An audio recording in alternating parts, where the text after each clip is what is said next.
Hey everybody, Charles for HumbleMechanic.com. Today I'm taking your questions on camber adjustment, diesel exhaust fluid, a recap of the Black Forest Oktoberfest, and more. This is episode 105 of the Humble Mechanic Podcast.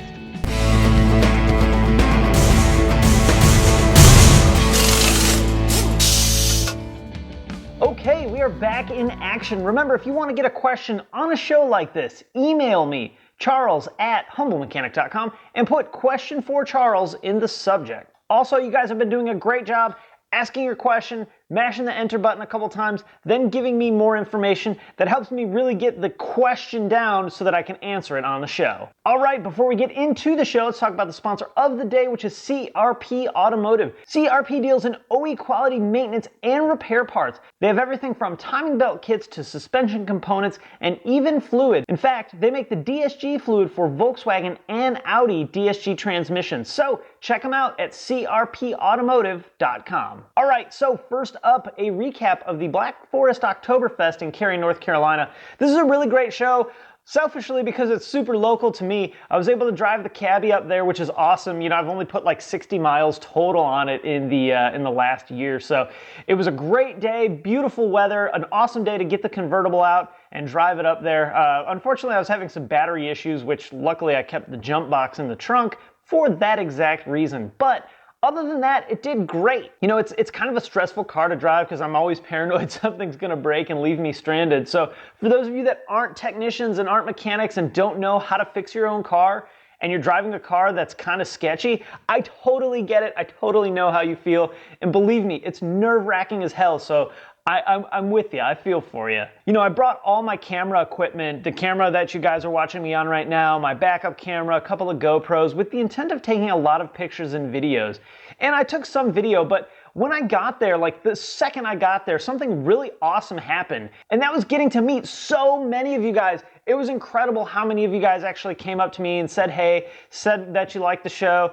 Nobody thankfully said that they hated the show, so thank you for that. And it was awesome, and it made that show 100 times better for me than had I got to take a bunch of cool pictures and a bunch of video. So I got some video on the show. I just happened to, as I was driving there, get behind a few other BMWs, an Audi R8, an S4, I think. So that was really cool. I got some GoPro footage you guys are watching now of the drive into the show, and some other random videos. It was really cool, but you know, all that aside, all the video work aside, the important and awesome thing for me was to be able to meet you guys and talk to you guys. That means way more to me than taking a picture ever will. So if I met you at the show, shout out, thank you. I appreciate you guys watching the show. It means the world to me. And cheers to all the folks with cool cars. This is actually the mug from the show, super awesome mug that I got in my registration pack. Unfortunately, the cabbie didn't win any prizes, but let's be honest, you guys have seen it. I don't expect that it would win any prizes. So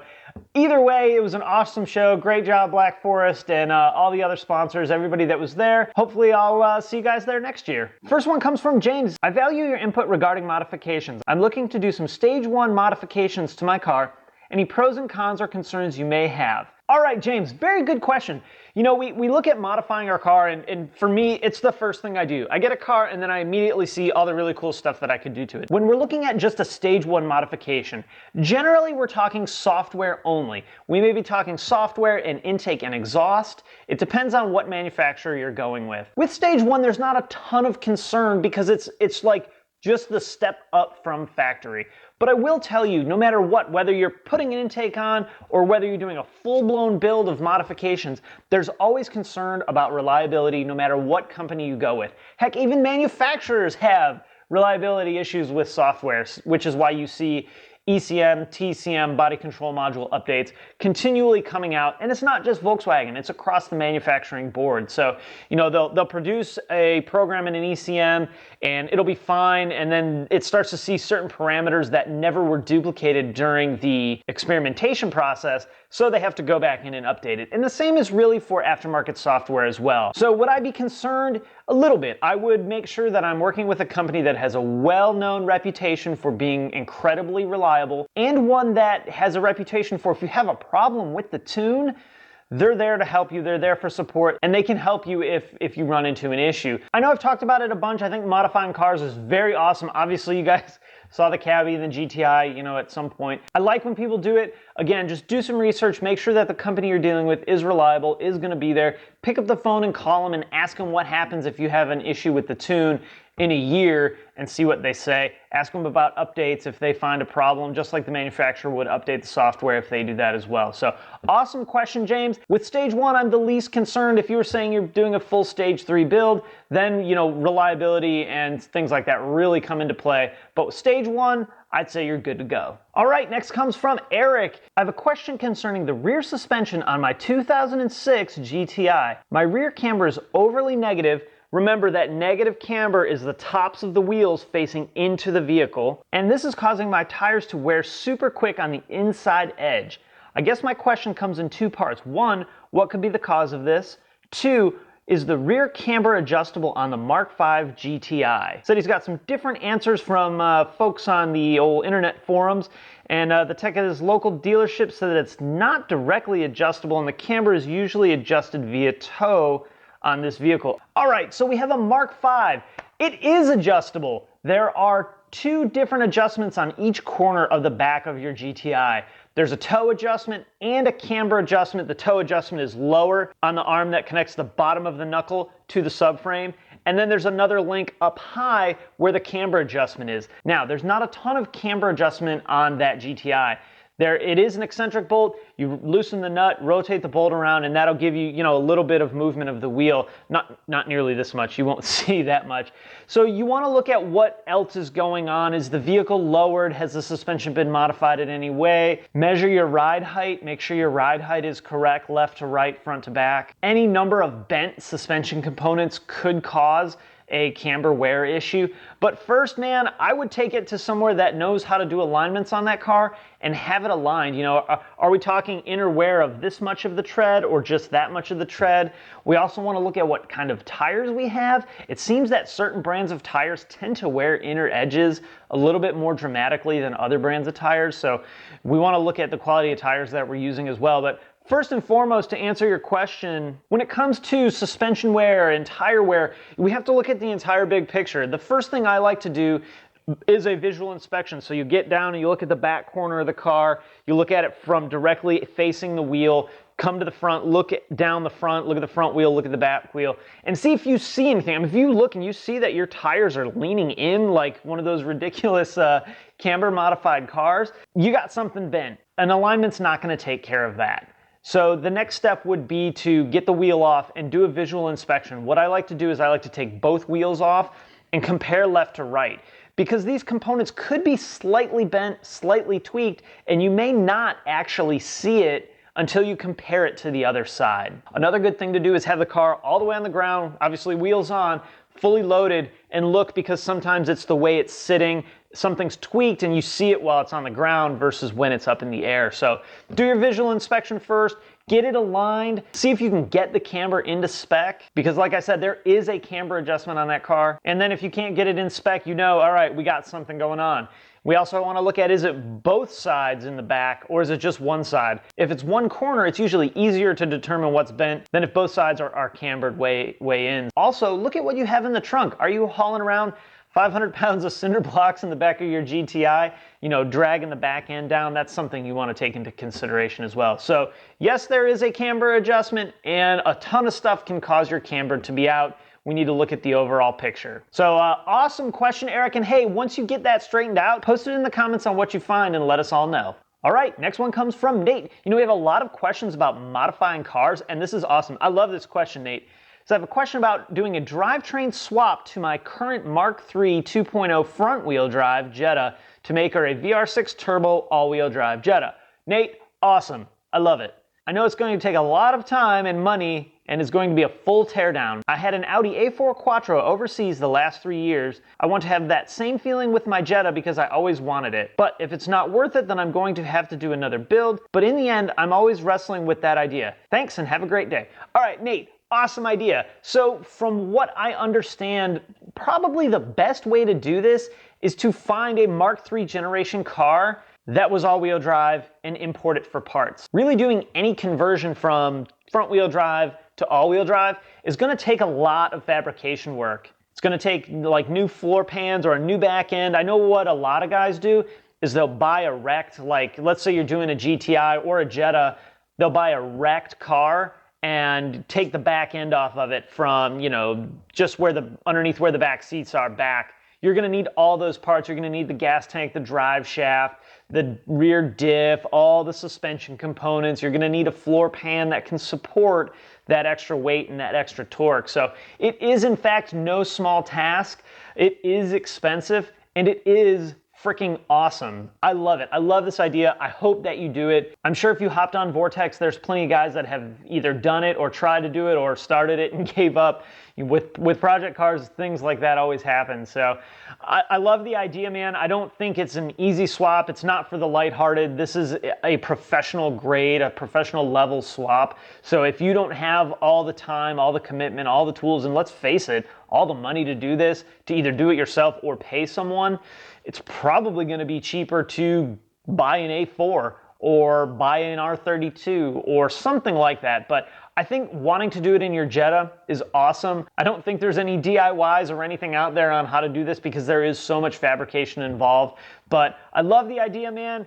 It's going to be a lot of work. It's going to cost you a fortune. But if you can pull it off, that is going to be an amazingly awesome, cool car. All right, next one comes from Norm. It says, I was wondering if there's any difference in diesel exhaust fluid. I noticed at a station I usually fill up my 2012 Jetta TDI has 3 truck pumps and also has diesel exhaust fluid pump for $2.70 a gallon. I know the car doesn't need it now, though I was curious since speculation is that they will be getting a diesel exhaust fluid system. Thanks, Norm. Great question, Norm. So diesel exhaust fluid to be okay in your Volkswagen has to meet an ISO criteria.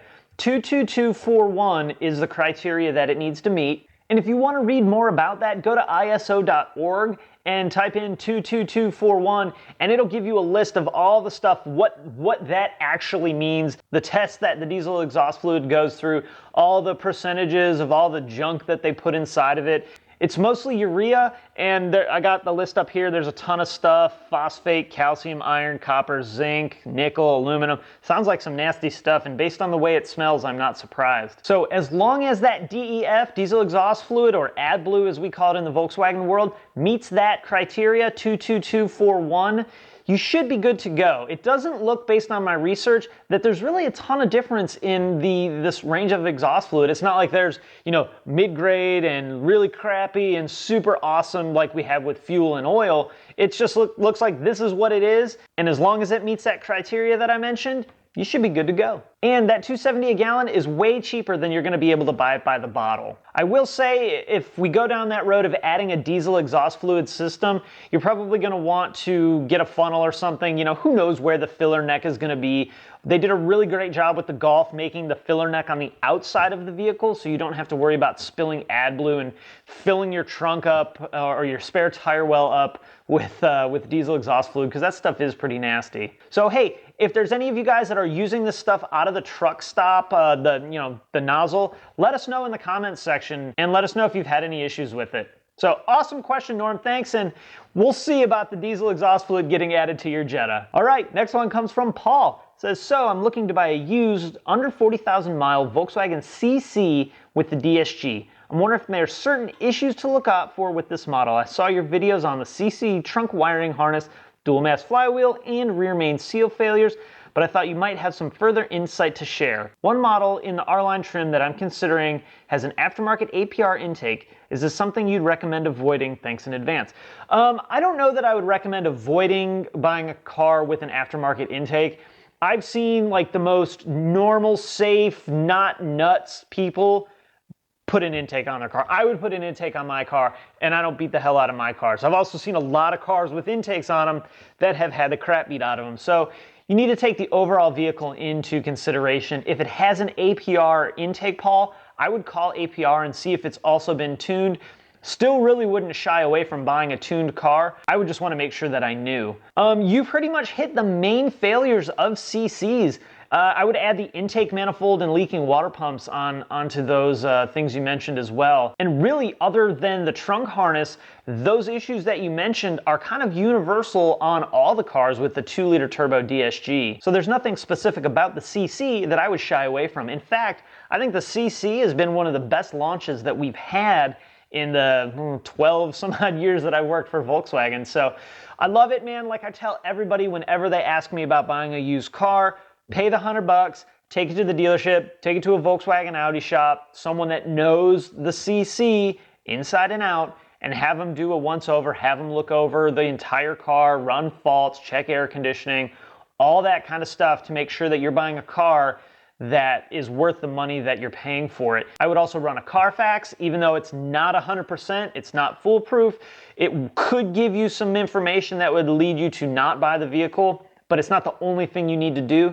You can also have the dealership run a warranty repair history on it where, you know, they'll go through and tell you all the repairs the vehicle had at any dealership as long as that repair was under warranty. So if it had like the 3 free services that some of those years had and nothing else, awesome. If it had repair after repair after repair after repair after repair after repair, maybe this is one that we want to stay away from. You know, there's two sides of the having a ton of repairs thing that maybe we'll do a whole nother show about. But real quick, one side is it had a ton of repairs. This car, you know, was built on a Friday, if you guys know what I mean by that. Or this car had a ton of repairs. Well, there's a lot of things that are already new and replaced and I'm not going to have to worry about. So it's a little bit of food for thought there. But Paul, I think the CC is an awesome car. I love the way it looks. I really considered getting one and may still in the future. That may be the car that replaces my Passat wagon. So just again, please take it somewhere and have that specific car that you're gonna buy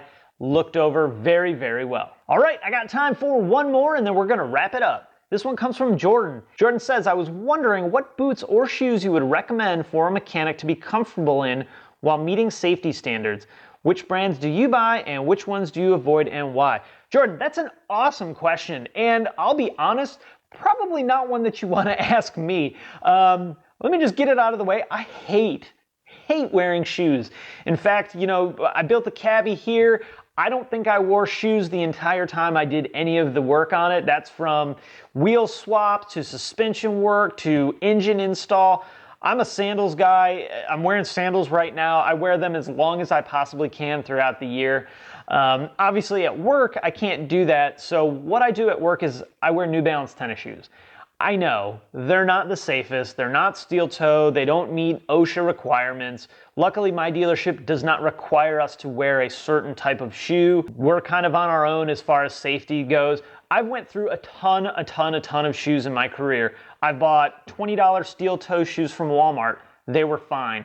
I've bought $180 shoes online that were steel toe, slip resistant, safety. They didn't last any longer, weren't any more comfortable than the Walmart shoes. I bought New Balance safety shoes. They were the most uncomfortable shoe I've ever put on my foot. I've tried boots. I've tried so much. The only one I really haven't tried are the Redback shoes, which look to be really good. You know, part of my problem is I don't like wearing boots. You know, I'm crouching down so much that a boot just doesn't work well for me. The cool thing about the Redback is it's flexible in the upper and there's no laces, so the shoe's not like crunching down on your ankle. And I think that's really important. You know, my fellow techs, you guys know all the awkward positions that we end up getting ourselves in, and like a big, tall, stiff boot just doesn't seem like it would work really well for what we do. So I know a lot of the guys wear the Redback shoes and they love them. They're not expensive, you know, in the grand scheme of our tool buying. I think they're $130, something like that. I like wearing New Balance tennis shoes. It works really well for me. They're sort of slip resistant. They're ultra comfortable. Thank God I've never had a problem with dropping something, you know, severely heavy on my foot. And there's mixed things about steel toe actually being more or less safe. My opinion of things like that, basically any kind of safety equipment, is it's on you. If you want to wear safety equipment, wear all the safety equipment you want.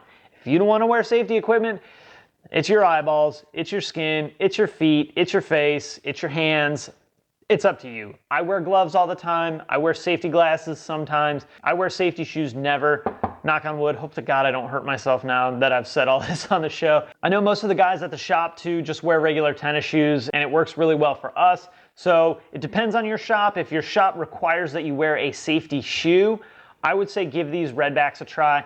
A lot of times I think the tool trucks can order them for you. You can get them online. What is this website? There's a website called Shoes for Crews. I've never dealt with them. I've never ordered anything from them. They get a 4.5 star review right here in Google. So check out shoesforcrews.com and check these Redbacks out. It's probably the one that if I moved away from a tennis shoe, I would buy those. So Jordan, awesome question, man. Get what you like. I hope you find something good, and keep yourself safe, man. All right, guys, I'm gonna wrap it up there. If you have any questions or comments, post it in the comments section below. Hey, if you liked the video, throw it a thumbs up on YouTube. I always appreciate that.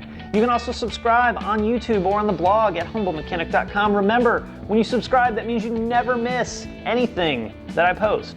You can also follow me on Facebook, Twitter, Instagram, the blog, and obviously here on YouTube. All right, guys, thanks for watching, and I will see you next time. Even though I have this sweet Black Forest mug, it's empty. No beer of the day. I got a coffee around here somewhere. It must be over there. So cheers.